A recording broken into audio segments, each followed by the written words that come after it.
In number 6, we want to find the area between the curve y equal minus x squared plus 9 and the x-axis from x equal minus 3 to x equal 3. Well, if we were to just graph this,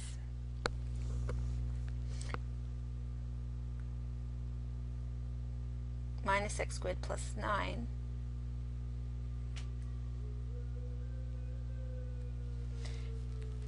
when x equals 0, y is equal to 9.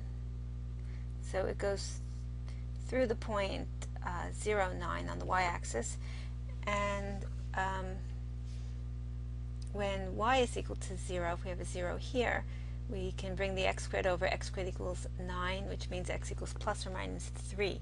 So the curve does hit plus and minus 3 on the x-axis. It goes through 3, 0 and minus 3, 0. Okay, so basically the picture looks like this.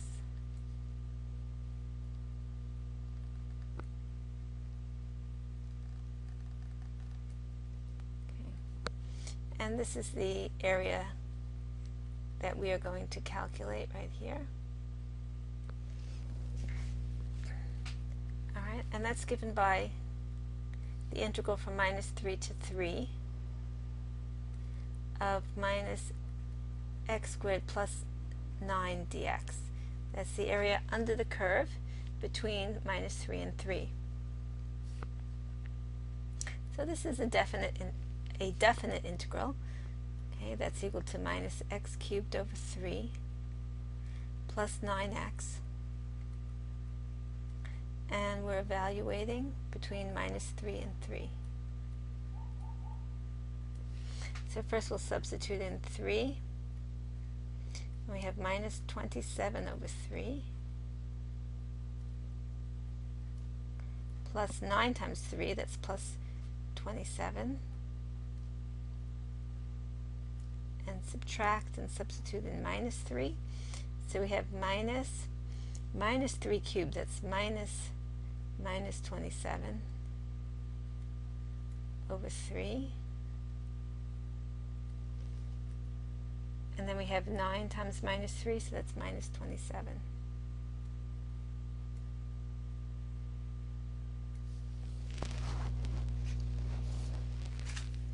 Okay. Alright, so that's equal to, okay, here we have a 27, if we open parentheses, 27 and a minus 27. That's 27 plus 27, that gives us a 54. And this is a negative 9. And here we have a positive 9, but we have a minus here. So that would be minus 9, so we have a minus 18.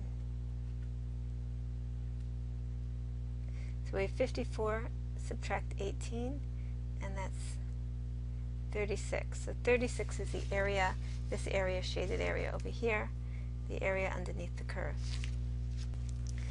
Here we have two definite integrals, and I'm going to start with b. Alright, because this one, because a requires a u substitution, and b does not, so b is a little bit easier. So let me start with b. Alright. Okay, so let's evaluate this integral, and that will be 2x cubed over 3 minus 5x squared over 2. And we're evaluating between 0 and 1. So first substitute in 1, and we have 2/3 subtract 5/2. And then substitute in 0, and we actually have 0.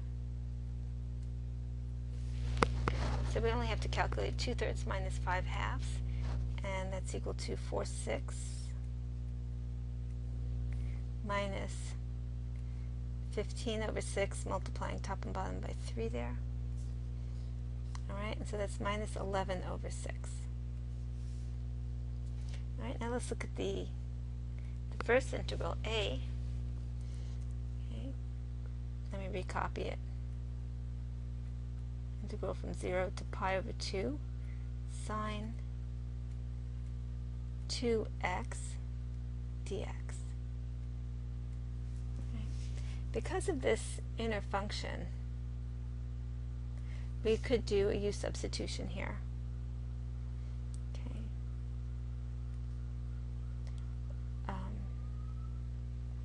So we'll have u equal 2x, and du is equal to 2 dx.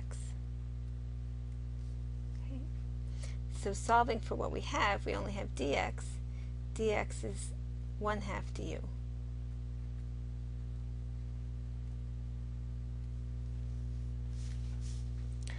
All right, so this is equal to, the only reason why we did this substitution is to figure out the constant 1/2.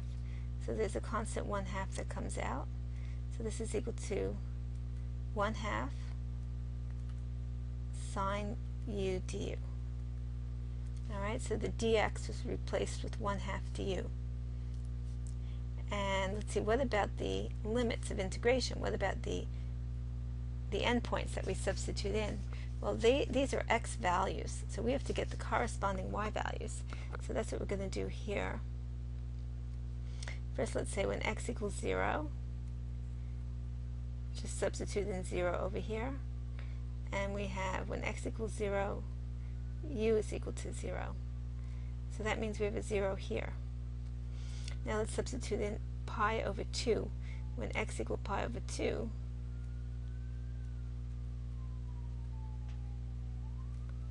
okay, here put pi over 2 here, and we have u equal to 2 times pi over 2, or u is equal to pi. So our limits of integration are 0 to pi.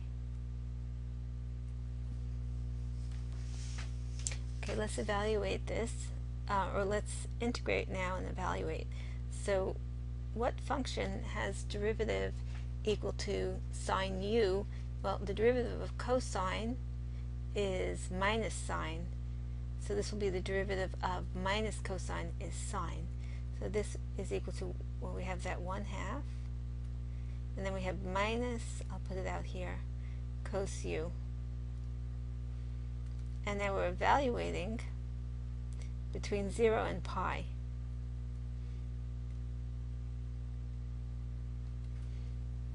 Okay, so if we use u limits, then we don't have to switch back to x.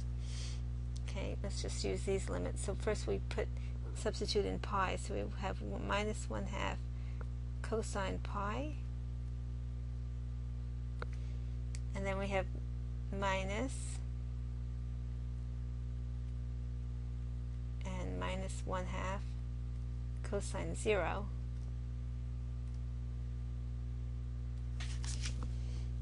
Let me scroll a little bit here.